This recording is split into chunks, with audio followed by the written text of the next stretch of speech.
No, no, la verdad. Ya, Doc.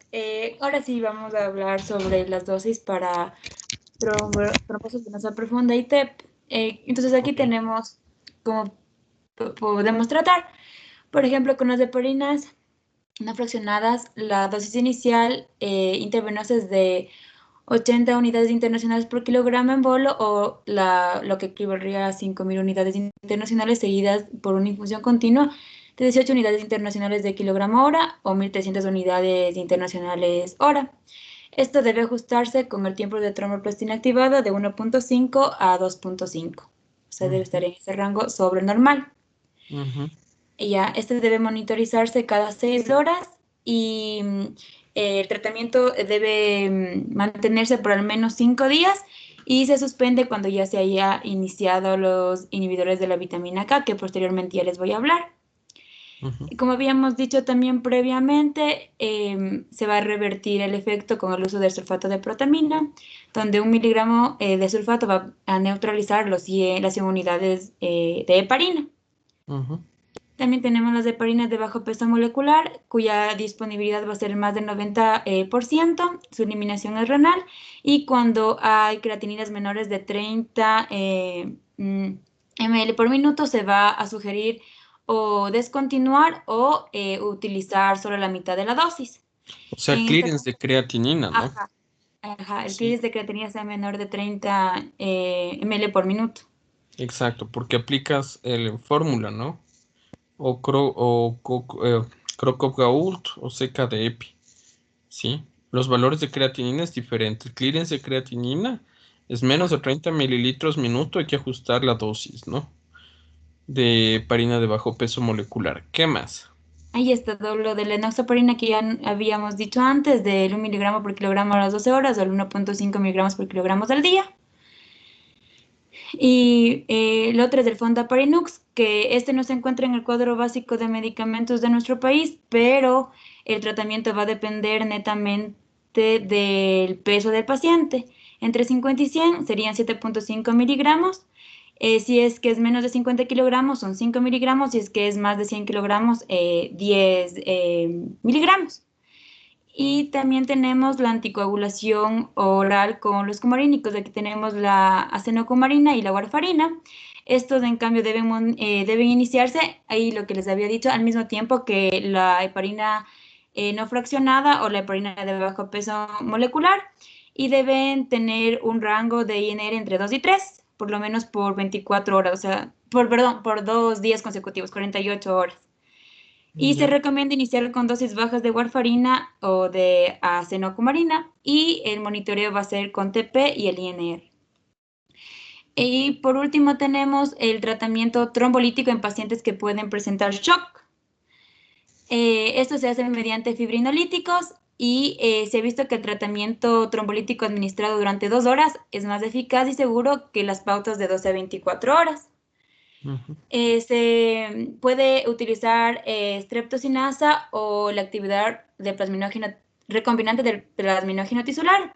Son eficaces, se deben administrar por vía periférica y no por una vía central, pues se ha visto que existen riesgos de sangrado en el punto donde se hace la inserción. Y se puede utilizar, como les había dicho, por ejemplo, alteplasa, o sea, activadores recombinantes del plasminógeno tisular a 100 miligramos en 2 horas o 0.6 miligramos por kilogramos en 15 minutos. También urosinasa 3 millones de unidades internacionales en 2 horas o la streptocinasa 1.5 millones de unidades internacionales de 2 horas. Esto, el tratamiento en los pacientes con TEP de alto riesgo, en los que estén contraindicados las fibrinolisis o haya ya fracasado la fibrinolisis, se va a tener que utilizar otras técnicas como sería el cateterismo o la embolectomía pulmonar. Eso, Doc, con respecto a las dosis. Entonces, Carla, tú tienes un paciente de 60 años con clearance de creatinina de 60. Tú eres la residente de emergencias y te llega un paciente con dolor pleurítico, más disnea súbita. Es un paciente que fue dado de alta hace 4 semanas por una fractura de cadera, operado. Mm, ¿Qué más? Le corres el score de Wells y en Wells te da alto, ¿no es cierto? Solicitas angiotac, tromboembolia pulmonar. La presión está en 115/80, una frecuencia cardíaca de 110. ¿Cómo iniciarías la anticoagulación? Eh, yo le está estable, tiene 60, ¿verdad, Doc? Tiene un clearance Yo, de 60, pesa 60. ajá, yo empezaría con las heparinas de bajo peso molecular, Doc. ¿Cuánto le dejarías? Si pesa 60, son 60 miligramos, Doc. 60 cada 8, cada 12, Cada 12 QD, horas, Doc, cada cada 12 6, horas. cada Cada 12 12 horas, Doc. horas. En 12, Subcutáneo, ¿no es ajá. cierto? ¿Y le inicias o no Y warfarina? también le debería iniciar warfarina, ajá.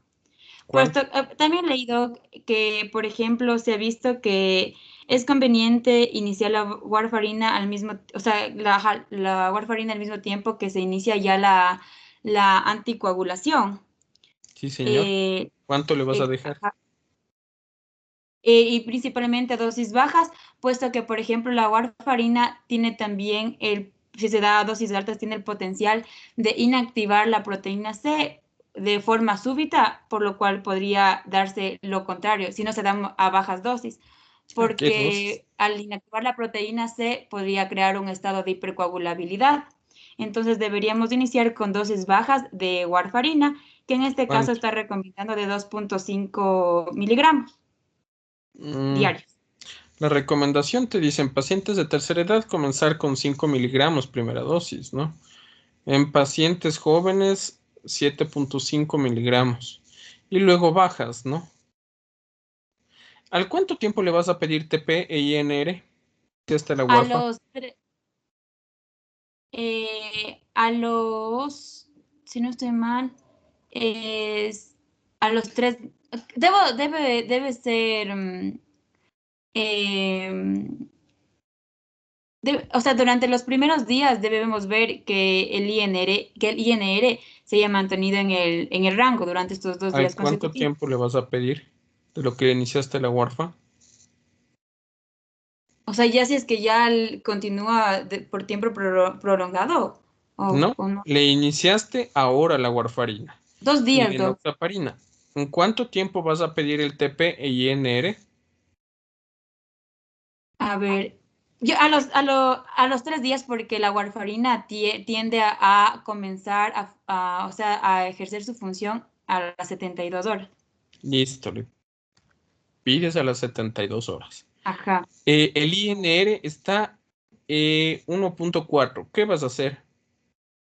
Aumentar la dosis, Doc, porque todavía no está en dosis adecuadas, como decir. Aumentar la Listo. dosis. Digamos que le subes la dosis que está tomando 5 miligramos por día. A las 72 horas siguientes tienes un INR en 2,5. ¿Qué vas a hacer?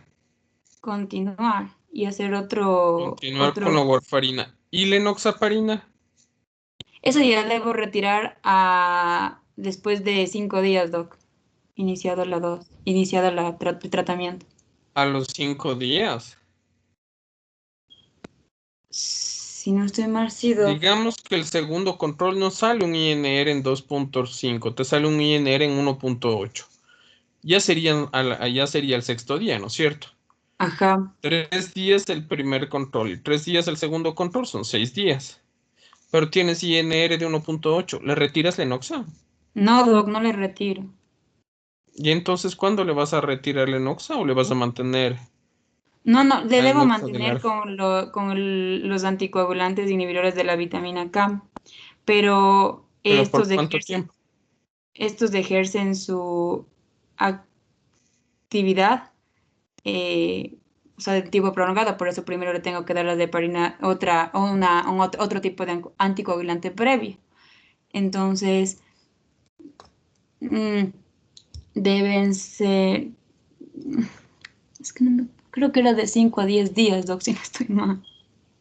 Ustedes mantienen la enoxaparina hasta que el INR esté entre 2 y 3. Y ¿De acuerdo? ya cumplo ese estándar y de ahí sí ya le puedo eliminar la Ahí heparina bajo peso molecular. suspendo la enoxaparina. Exacto. ¿Qué pasa con si le das warfarina a un paciente que tiene déficit de proteína C? Tú estás Eh, presentando warfarina, ¿no es cierto? O cumarínicos. no, doc, yo no presento eso, Ah, sino que ya, usted no. Entonces, manda. espérate, me reservo esa pregunta para la persona que presente. Bueno, continúa. Ya, doc. Solo me faltaba eso, lo demás de las indicaciones y eso era, ya le di en la anterior clase. Ok, muchas gracias. Entonces es tratamiento de Pero, tromboembolia, ¿no? ajá, ¿Y por cuánto tiempo le vas a tener anticoagulado a este señor? eso sí depende de varios factores, doc. Por ejemplo, en los pacientes que tuvieron un TEP que fue provocado, o sea, por factores de riesgo, se puede mantener hasta durante 3 meses. Los Ya, demás se recomienda mantener hasta 6 meses, doc. perfecto. Sí, esa es la respuesta. Listo, continuemos. Bueno, bien, Carla.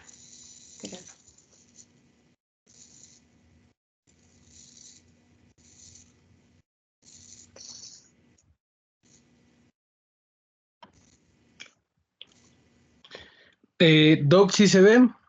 Sí, sí, José. Ya, perfecto. Entonces, bueno, a continuación nosotros vamos a exponer con cumarínicos.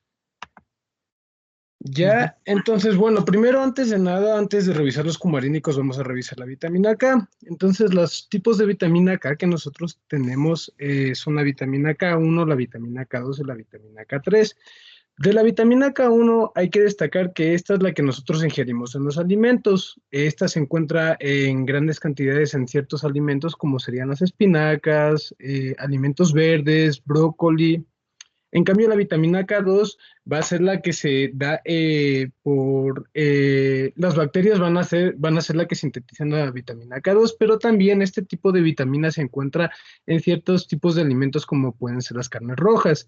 Y para continuar tenemos un tercer tipo de vitamina que sería la menadiona, que es una vitamina sintética, una forma de la vitamina K sintética, perdón. Ya, entonces, bueno, lo que vamos a hablar un poco es del metabolismo de la vitamina K. Vamos a mencionarlo así un poco a breves rasgos. Entonces, de la vitamina K hay que destacar que la absorción de esta nos va a requerir de que tengamos una función tanto pancreática como biliar intacta y que también esto nos ayude a absorber las grasas, ya que la vitamina K es una vitamina que se absorbe fácilmente en las grasas. Entonces, la vitamina K nosotros al consumirla la vamos a encontrar unida a proteínas. Entonces, estas proteínas la vitamina K se va a liberar a nivel intestinal por acción de ciertas enzimas protolíticas. Ya, entonces aquí principalmente lo que va a ocurrir es que las sales biliares van a unirse a la vitamina K y la van a solubilizar para su absorción. Entonces, Un una vez dato interesante de lo que estás comentando, bien, bien puesto. Pacientes que reciben antibióticos de amplio espectro como cefalosporinas de tercera barren con todas las bacterias del tracto gastrointestinal y disminuye la producción de la forma de vitamina K sintetizado a este nivel y pueden tener coagulopatía, ¿de acuerdo? Por el uso de antibióticos de amplio espectro. Dos, acuérdense cuáles son las vitaminas liposolubles. Eh, Carolina, Alejandra, Aquí estoy, Doc. Me parece que era la vitamina A, ¿ya? la vitamina D y la vitamina E, creo, Doc. No estoy segura. Y la K, DECA, ¿no es cierto? Esas son las liposolubles. Si es liposoluble, ¿en dónde se absorbe? Carolina, En el ileón. en el ilion, exacto. Listo. Continúa, doctor, por favor. Ya, Bien. bueno, como comentaba antes, las sales biliares lo que van a hacer es solubilizar la vitamina K para que las micelas de esta pueda ser absorbida en los enterocitos. Entonces, una vez absorbida en el enterocito, la vitamina K se va a incorporar a los kilomicrones, lo que va a facilitar que a través de los vasos linfáticos se absorban y vaya al hígado. Entonces, en el hígado, la vitamina K se va a empaquetar en lipoproteínas de muy baja densidad, las cuales podemos encontrar en pequeñas cantidades también circulando. Ya, entonces, ¿cuál es la función de la vitamina K? La función de la vitamina K principalmente va a ser la síntesis de los factores de la coagulación 2, 7, 9 y 10, al igual que la proteína C y la proteína S. Entonces, nosotros lo que vamos a encontrar aquí es, ¿sí se ve el ratón? Sí. Ya, tenemos estos residuos de ácido glutámico. Entonces, lo que nosotros vamos a necesitar para que se se activen estas proteínas es que se carboxilen. Y esto va a ser por una enzima que va a ser la carboxilasa.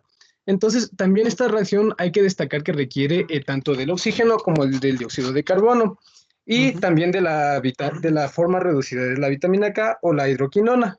Entonces, lo que va a hacer la hidroquinona principalmente es que va a carboxilar los residuos de ácido glutámico y la vitamina K va a pasar de una forma activa o reducida a la forma oxidada, que va a ser el epóxido de vitamina K, y así es como se van a carboxilar los residuos de ácido glutámico. Entonces aquí va a llegar la vitamina K reductasa, que con ayuda del NADH, va a volver a formar la forma activa de la vitamina K para continuar con el proceso. Ya, entonces, bueno, una vez se produjo la gamma carboxilación de los residuos de ácido glutámico, estos van a quedar cargados negativamente y estos lo que van a hacer es se van a unir en las membranas lipídicas de las plaquetas, se van a unir al calcio que está cargado positivamente. Entonces, al unirse a las membranas, lo que va a hacer es van a interactuar con otros factores de la coagulación y esto va a producir esto va a formar va a continuar con el proceso de la cascada de la coagulación. Ya, entonces, aquí hablando propiamente del fármaco sería la warfarina. Entonces, la warfarina lo que va a hacer principalmente, bueno, primero hay que destacar que nosotros la warfarina la vamos a dar en una forma de una mezcla de warfarina S y de warfarina R. Y aquí hay que destacar que la warfarina S es la que va a tener mayor actividad. O sea, esta va a ser más activa. Entonces, lo que hace la warfarina en general, la acción es que va a actuar sobre la vitamina K reductasa, que sería esta enzima que les mostré aquí, que va a convertir al epóxido o la forma inactiva de vitamina K o la vitamina K oxidada en la vitamina K reducida o hidroquinona, que va a ser la forma activa para que pueda continuar todo este proceso, para que se puedan seguir formando los factores dependientes de vitamina K. Entonces, aquí también debemos tener muy en cuenta este gen que va a ser el BKORC1 y también debemos tener en cuenta, y hay que mencionar, pero voy a mencionar más adelante, que la vitamina K en el hígado va a ser, la vitamina K en el hígado va a ser degradada por esta enzima que va a ser la CYP2C9.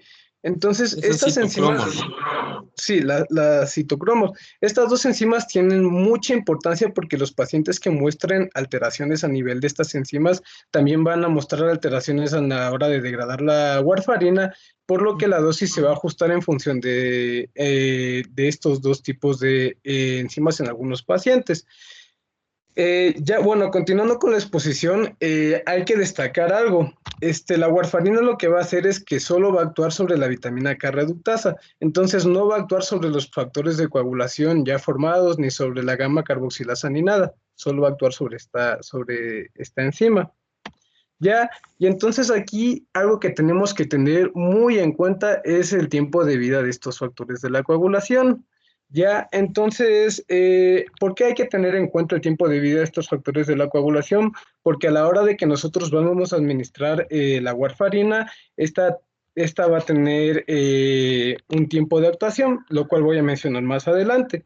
Y algo que algo que quiero mencionar también es que sobre la proteína C y sobre la proteína S, ya Doc, yo no sé si esté mal y no encontré en ningún lado, pero cuando nosotros vimos esto en farmacología, lo que nos explicaron es que nosotros cuando vamos a iniciar una terapia con warfarina, lo primero que también vamos a dar, o podemos dar, mejor dicho, es una heparina de bajo peso molecular. ¿Por qué? Porque la proteína C y la proteína S van a actuar, más bien van a inhibir al factor 5 y al factor 8 para que no se produzca la cascada de la coagulación. Entonces, al nosotros aplicar warfarina, vamos a actuar sobre estas dos proteínas y estas dos proteínas no van a inhibir tanto al factor 8 como al factor 5, entonces por ende la cascada de la coagulación va a continuar y se va a formar la coagulación. Entonces, esto es una de las razones por las que, bueno, más bien dicho, me explicaron que al inicio de la terapia con warfarina se daba una heparina de bajo peso molecular para evitar la cascada de la coagulación, para actuar sobre la vía común. No sé si eso estoy mal, doctor, o si estoy bien en eso. O sea, teóricamente las primeras 48 a 72 horas tengo un estado de hipercoagulabilidad cuando uso warfarina. Teórico, ¿no? Entonces, por eso tengo que acompañar el uso de warfarina con heparinas, ya sea de bajo peso molecular o heparina no fraccionada, de acuerdo. Pero hay en pacientes que de manera congénita tienen mutaciones o disminución de la proteína C y le das warfarina, tienes un síndrome, ¿no es cierto? Que se asocia con necrosis epidérmica. Sí, eso también voy a mencionar más adelante, doctor. Ok. Bueno, entonces tenemos que tomar en cuenta el tiempo en cuánto tiempo se tardan en degradar los factores de la coagulación a la hora de nosotros dar una terapia con warfarina. Entonces, en cuanto a la farmacocinética y a la farmacodinamia, nosotros tenemos que siempre que vamos a usar una terapia de warfarina, tenemos que fijarnos en el INR, del cual voy a hablar a continuación. Y el efecto anticoagulante inicial de la warfarina sobre el INR, nosotros lo vamos a evidenciar a las 24 a 72 horas una vez administrada la terapia. Y el efecto terapéutico completo de la warfarina, dependiendo de los pacientes, y como había mencionado antes, también dependen de factores como la edad, el sexo, también depende de la genética. El efecto terapéutico completo se va a ver a los 5 o 7 días, una vez que ya todos los factores de la coagulación se hayan degradado. Entonces, la administración de la warfarina principalmente la vamos a dar por vía oral y esta va a alcanzar concentraciones plasmáticas a las 2 a 8 horas una vez nosotros la administramos. La absorción de la warfarina va a ser a nivel intestinal y es rápida y completa. Tenemos un volumen de distribución de 0,14 litros por kilogramo y hay que destacar que la warfarina se une en un 99% a las proteínas plasmáticas. Como mencionaba antes, a nivel hepático la warfarina va a estar degradada por el citocromo 12,9, que es el que mayor alteraciones se encuentra, pero también vamos a encontrar el citocromo 12,8, 12,18, 12,19, 1A2 y 3A4, que estos también se pueden encontrar alterados genéticamente, lo cual nos puede interferir en la degradación de la warfarina. Y hay que destacar que la warfarina se excreta a través de la orina en un 92% en forma de metabolitos, y la vida media de eliminación de la warfarina es de 20 a 60 horas.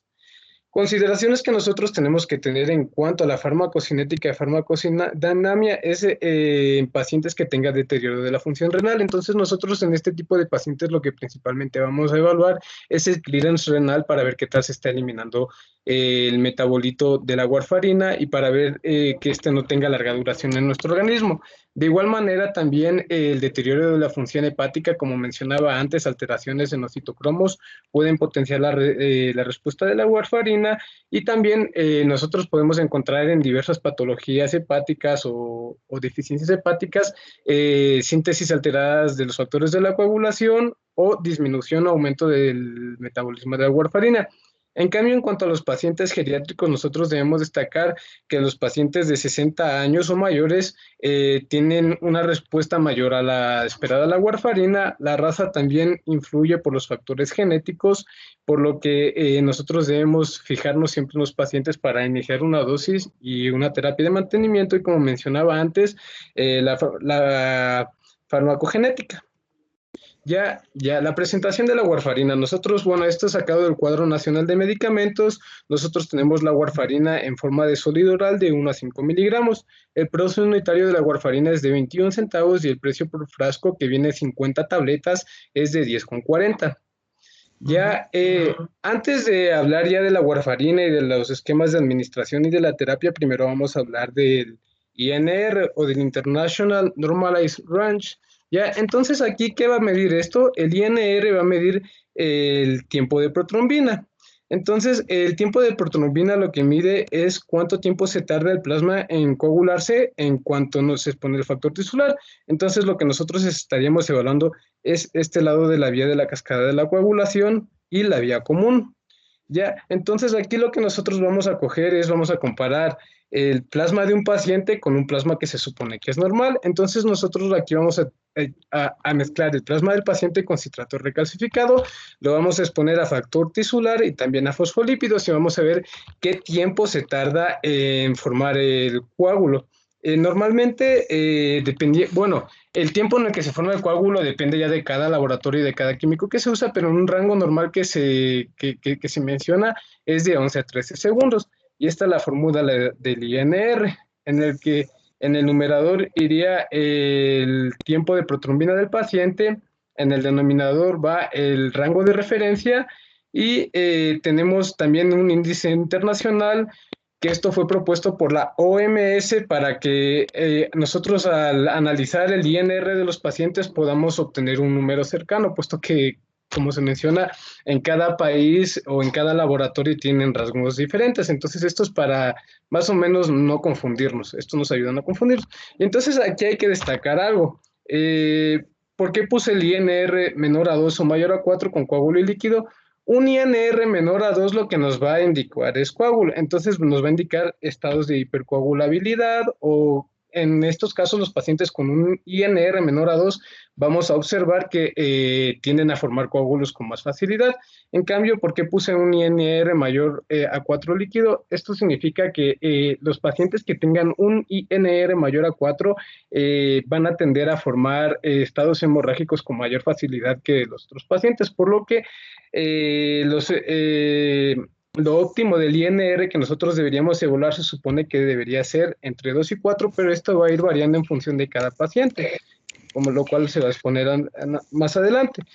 En cuanto a la dosificación, se mencionaba, la dosificación se tiene que hacer teniendo en cuenta el INR, entonces nosotros vamos a dar una dosis inicial de 5 miligramos durante los 3 primeros días, en los pacientes que no son los pacientes normales, o sea, los que no serían sensitivos a la warfarina. En pacientes que son más sensitivos a la warfarina, en cambio, vamos a dar 2,5 miligramos durante los mismos 3 días. Entonces, pasados los 3 días, nosotros vamos a chequear el INR en lo que sería la mañana 4. Entonces, nosotros vamos, en función del INR, vamos a ir dando dosificaciones.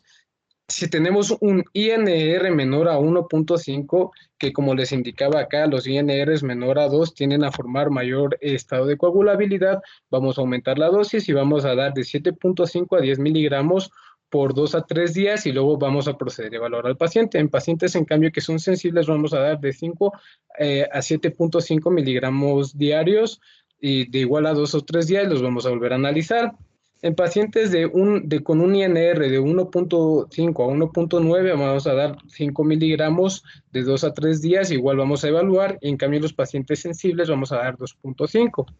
En un paciente de 2 a 3, que sería lo óptimo del INR, vamos a dar dosis de 2,5 miligramos diarios, e igual a los 2 o 3 días lo vamos a evaluar. En pacientes que en cambio ya tengan un INR mayor a 3, nosotros vamos a dar una dosis mínima y de igual manera vamos a evaluar. Y en pacientes que en cambio tengan un INR mayor a 4, nosotros vamos a suspender la terapia y vamos a esperar hasta que el INR sea menor a 3. Ya, entonces este sería un monograma de dosificación. Ya, entonces nosotros vamos, lo que se mencionaba donde leí es que vamos a buscar, dependiendo del paciente, anticoagulación. Puede ser de intensidad regular, como de alta intensidad, esto dependiendo ya de cada paciente. Entonces, aquí vamos a ver en función de los objetivos que nosotros queramos dar, igual las sugerencias que se dan. Entonces, de intensidad regular o de intensidad alta, si nosotros tenemos un INR menor a 1.5 o menor a 2, nosotros lo que vamos a tener, lo que recomiendan las guías es aumentar las dosis de mantenimiento semanal entre un 10 y 20% en función de cada paciente, y en algunos casos lo que nosotros debemos hacer es que vamos a considerar dosis suplementarias de 1.5 a 2 veces la dosis diaria de mantenimiento. En cambio, si el INR se encuentra entre 1.5 o 1.7 en los casos de alta intensidad de 2 a 2.2, de igual manera vamos a aumentar la dosis, pero aquí va a ser de 5% al 15%, y vamos de igual manera a considerar una dosis suplementaria única de 1.5 a 2 veces la dosis diaria de mantenimiento.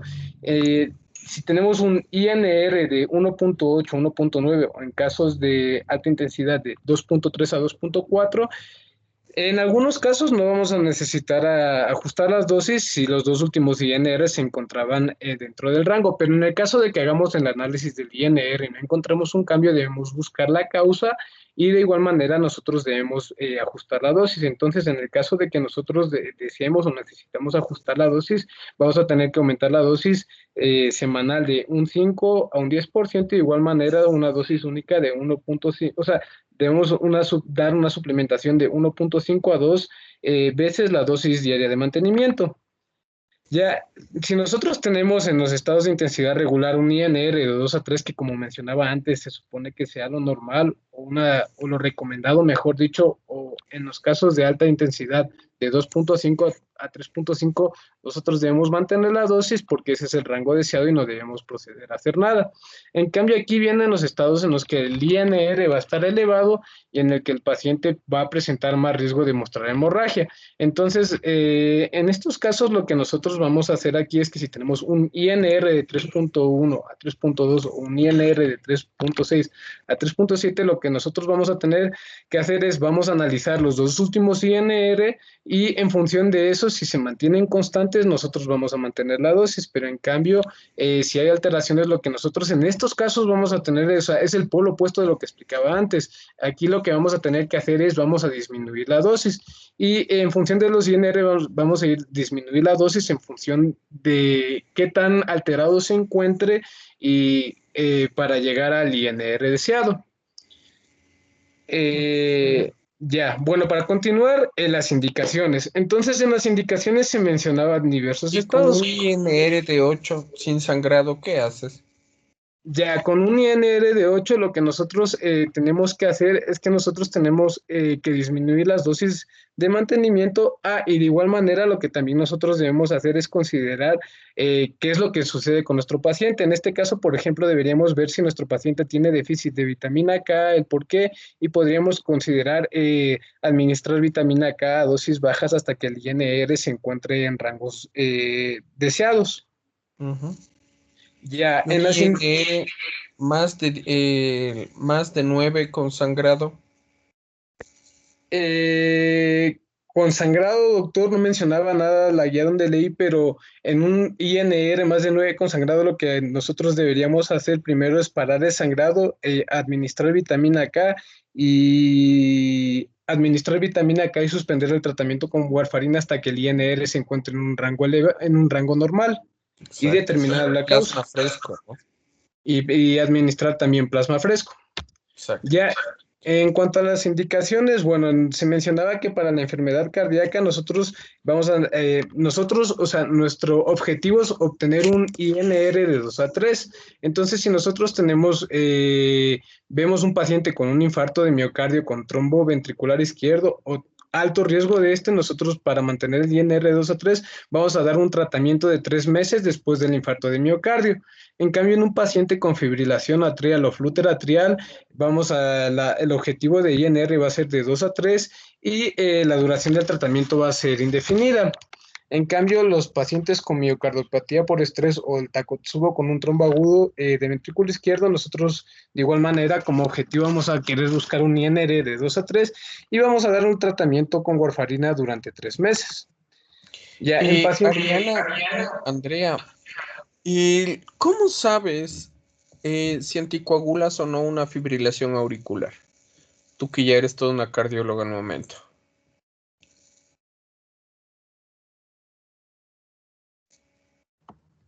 ¿Podría repetir, doctor? No le puedo escuchar. ¿Cuándo anticoagulas una fibrilación auricular? ¿Todas las fibrilaciones se anticoagulan? Sí sabes lo que es una fibrilación auricular, ¿no? Andrea, ¿me escuchas? Ya, vamos a encontrar lo que son en sí palpitaciones, la debilidad, más que todo la ¿Qué es una fatiga. fibrilación auricular? La fibrilación auricular, esta va a ser, normalmente aquí vamos a tener que el corazón late de una manera irregular y normalmente está sin coordinar esto. A ver, ¿cómo? ¿La arritmia es a nivel auricular o ventricular? Auricular. Auricular, ¿no es cierto? Lo que tú sientes en el pulso periférico, ¿es sístole auricular o sístole ventricular?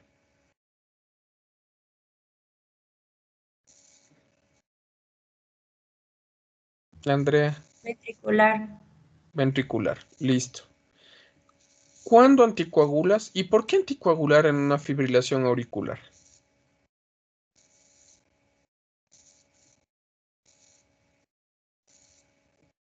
Ya vieron fibrilación auricular.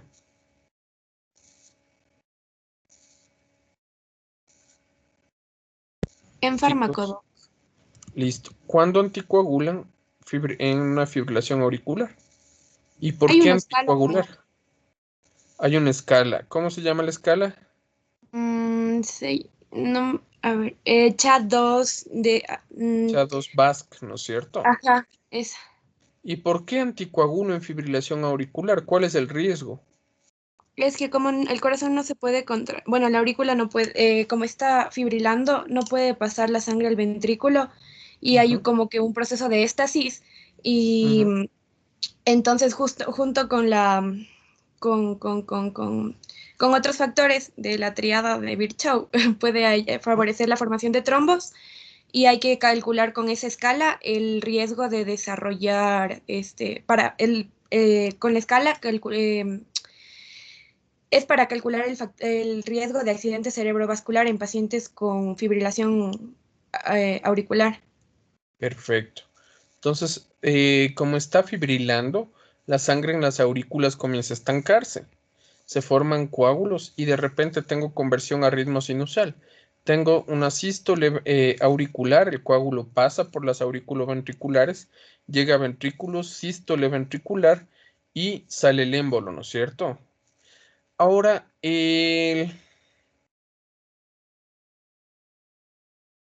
ver, veamos. Mm, Eugenia Soledad. Eugenia. Si tienes una trombosis venosa profunda, ¿puedes tener un evento cerebrovascular isquémico? Sí, doc. ¿Cómo? Porque en la trombosis venosa profunda a veces hay un desprendimiento de los coágulos que pueden circular a nivel de todo el organismo y puede ir a las arterias más pequeñas que son en el cerebro o en el corazón. ¿Me puedes Y este, explicar, pues, así como en jardín de infantes, si se desprende un coágulo de las piernitas, trombosis venosa profunda, ¿cómo llega? Cuéntame a dónde va. por nivel de vena. O ¿Pero sea, de qué venas? ah, eh, sería, Bueno, llegas a la cava inferior y perdón, doc, no lo escuché. llegas a la cava inferior, ¿no es cierto? Sí. ¿Y de la cava inferior? De la cava inferior a la aurícula derecha, Ya. ¿Y de la aurícula derecha? al ventrículo derecho, del ventrículo Del derecho puede ventrículo ir a derecho. pulmón, a pulmones. ¿Y en los pulmones? ¿Cómo se ramifica la vasculatura pulmonar?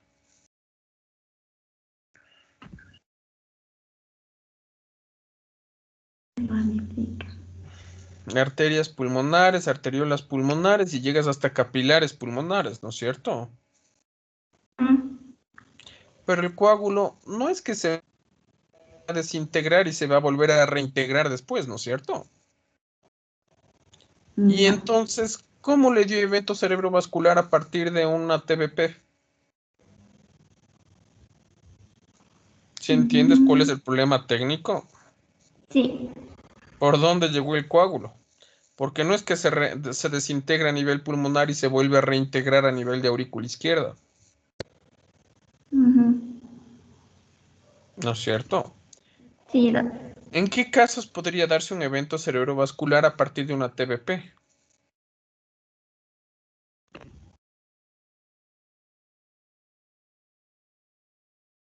Carla Michelle.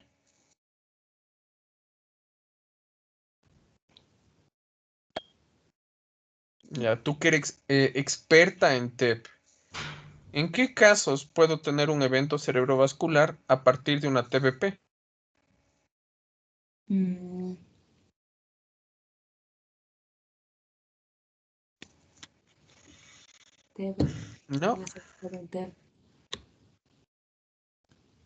O sea, primero debe de ser.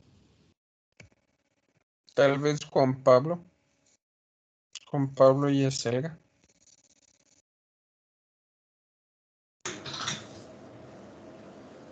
No sé, tal vez cuando hay muerte cerebral. Malformaciones, Doc, dice. ¿Cuándo hay qué?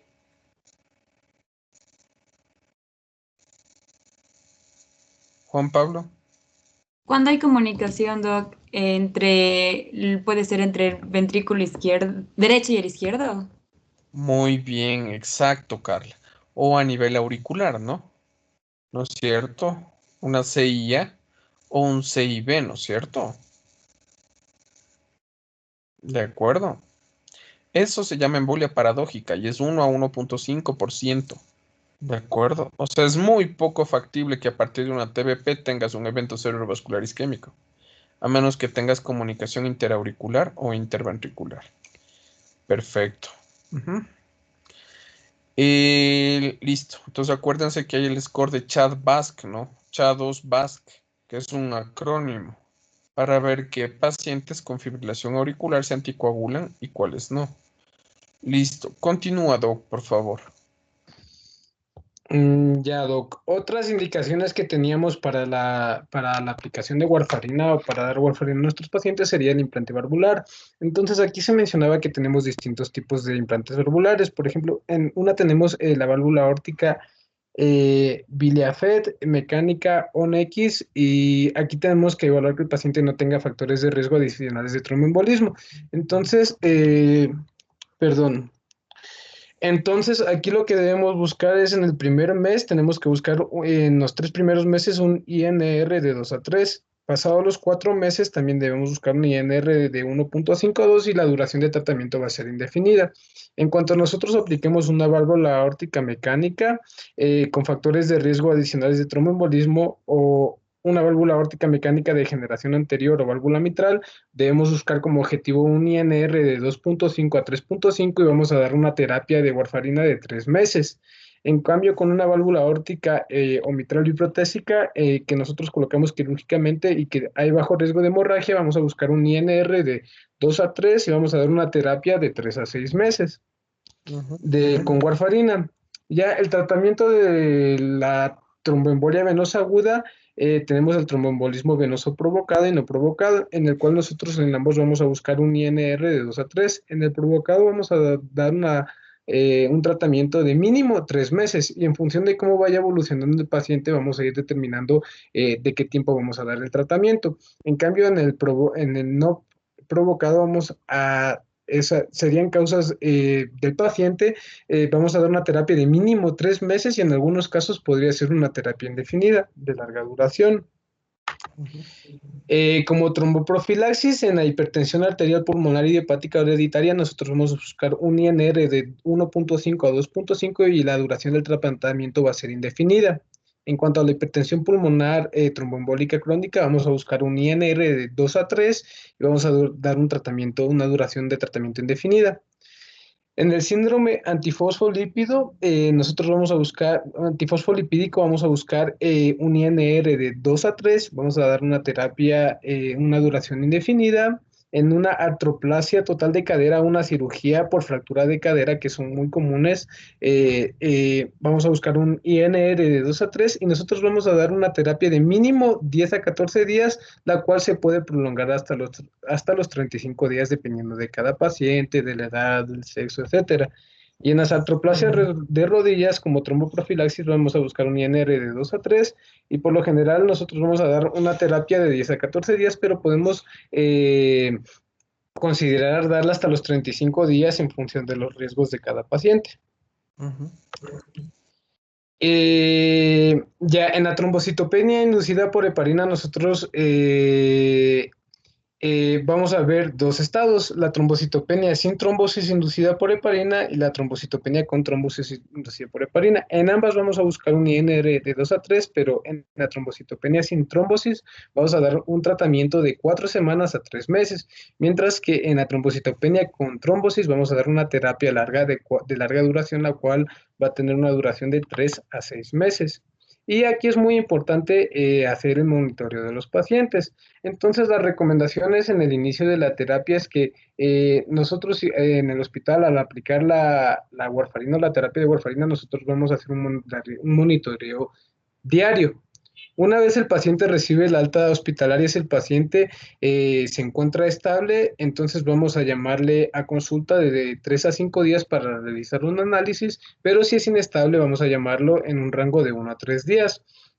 Ya una iniciación ambulatoria, es una iniciación correcta, sería que nosotros chequemos a nuestro paciente diariamente hasta el día 4 y luego después del día 4, como mencionaba en el primer esquema de tratamiento, lo vamos a volver a llamar de 3 a 5 días para ver qué tal está el INR. En pacientes ambulatorios también lo que debemos, un método para la dosificación diaria por medio de cada paciente, vamos a nosotros analizar a nuestro paciente de cada 3 a 5 días hasta que el INR alcance un límite inferior al rango terapéutico y luego vamos a llamarlo en una semana para ver qué tal se encuentra el INR. Y en el primer mes de terapia debemos destacar que nosotros debemos chequear a nuestro paciente semanalmente. Ya, en cambio, el monitoreo en un paciente con una terapia de mantenimiento, en pacientes que están hospitalizados estables, vamos a hacer un monitoreo cada 1 a 3 días, dependiendo de cada paciente, pero en pacientes inestables es muy importante hacer un monitoreo diario. Después de que estos pacientes reciben el alta hospitalaria, si se encuentra estable, vamos a hacer un monitoreo de 3 a 5 días. Si está inestable, vamos a hacer el monitoreo de 1 a 3 días. En seguimientos de rutina, en pacientes estables vamos a hacer seguimientos cada 4 a 12 semanas, dependiendo si el INR en este rango se encuentra estable o no. En pacientes inestables, en cambio, vamos a hacerlo más seguido y vamos a hacerlo cada 1 a 2 semanas. Ya, en pacientes que tienen, que se encuentran con dosis mantenidas por sobre anticoagulación significativa, o sea que está haciendo más efecto, vamos a verificar el INR en 1 a 2 días después del primer chequeo.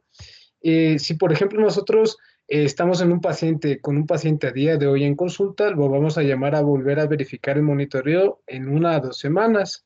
Y para hacer un ajuste de dosis, si el paciente hizo un ajuste de dosis hace 2 semanas o menos, tenemos que verificar dentro de 2 a 4 semanas desde las 2 semanas anteriores para ver qué tal está el INR y a ver qué tal está la dosificación del medicamento y a ver cómo está funcionando.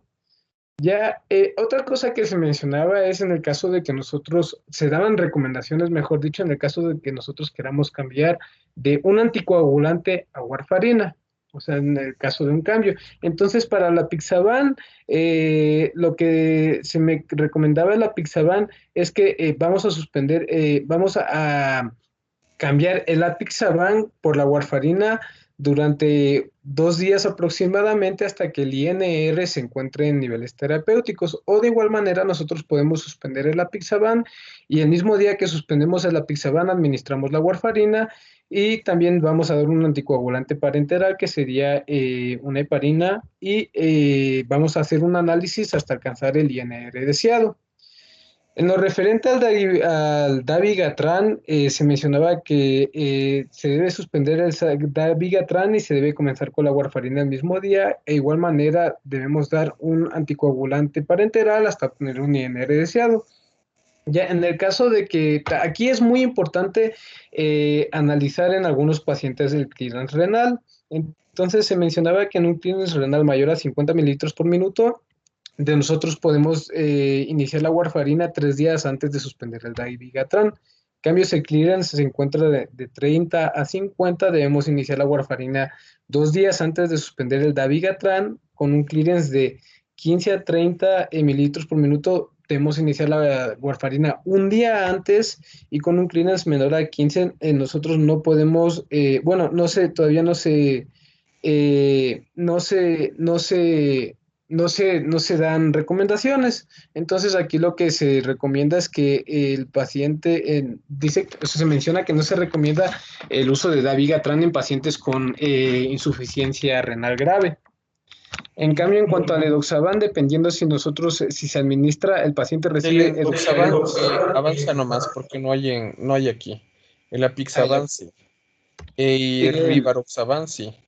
Ya, el rivaroxaban lo que se mencionaba es que se recomienda superponer el rivaroxaban, o sea, dar rivaroxaban con warfarina durante 2 días aproximadamente hasta que el INR sea terapéutico o de igual manera suspender el rivaroxaban y comenzar ese mismo día la terapia con warfarina.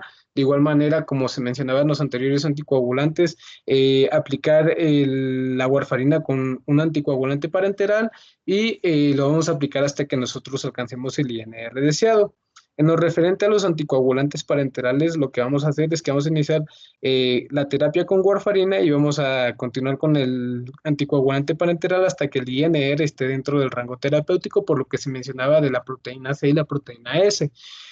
En el tratamiento de tromboembolia venosa, podemos dar el anticoagulante parenteral con warfarina hasta que el INR sea deseado durante al menos 2 días, o sea mayor o igual a 2 durante al menos 2 días, y la duración del tratamiento conjunto puede ser de 4 a 5 días.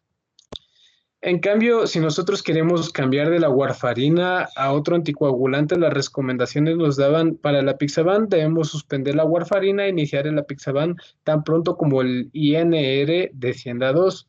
Lo mismo va a suceder con el dabigatran, que nosotros suspendemos la warfarina e iniciamos la terapia con dabigatran tan pronto como el INR descienda a 2.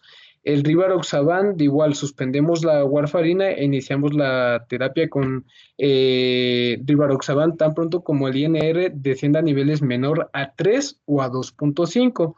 Y en cuanto a los anticoagulantes parenterales, se recomienda detener el tratamiento con warfarina y administrar anticoagulantes parenterales cuando el INR está lo más cerca posible al límite inferior del rango del INR objetivo, que como mencionaba va a ser a 2.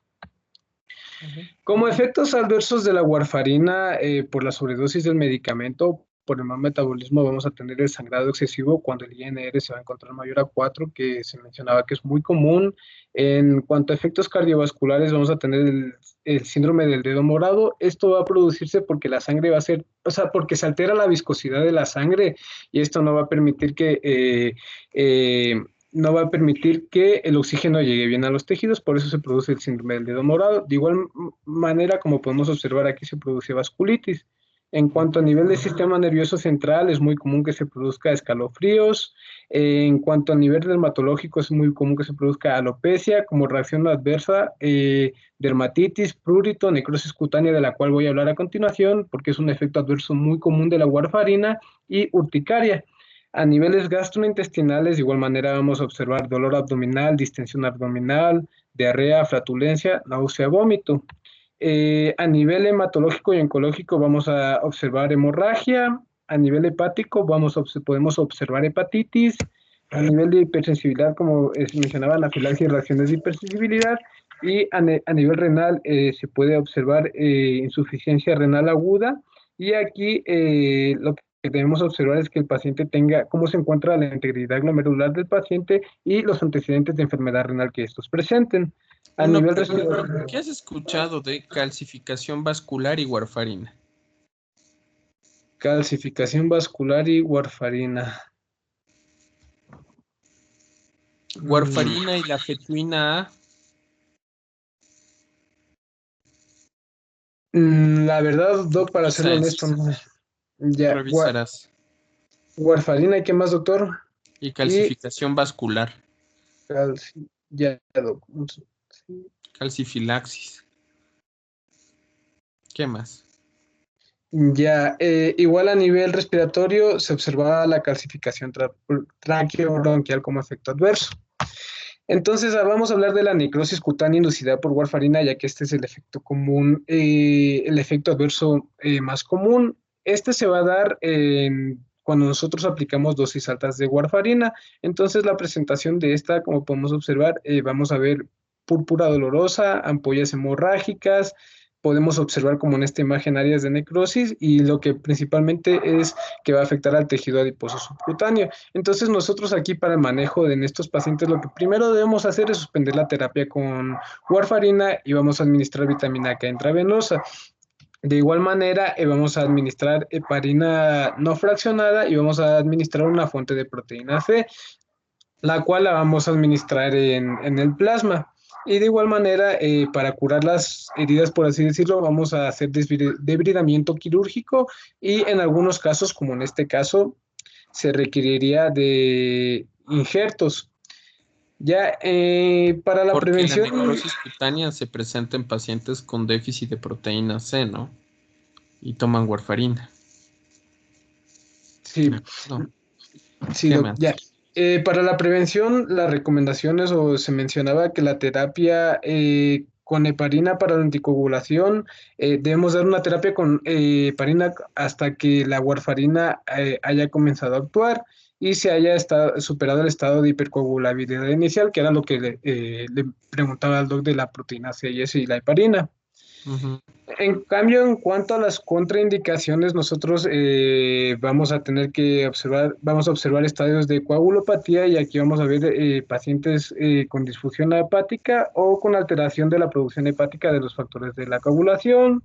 También vamos a evitar el uso de warfarina en pacientes que tengan sangrado agudo, pacientes con sospecha de lesiones vasculares o riesgo de hemorragia grave, pacientes con hipertensión arterial grave y que seamos conocedores que tienen aneurisma. Embarazo, vamos a evitar dar warfarina en el embarazo porque tiene efectos teratogénicos y aparte hay que destacar aquí algo de la vitamina K que no mencioné antes, que la vitamina K no atraviesa la placenta, por eso es que cuando nosotros estamos ante un neonato aplicamos vitamina K para que los factores dependientes de vitamina K empiecen a actuar. De igual manera, la vitamina K cumple otras funciones como había leído que podría ser en la maduración ósea.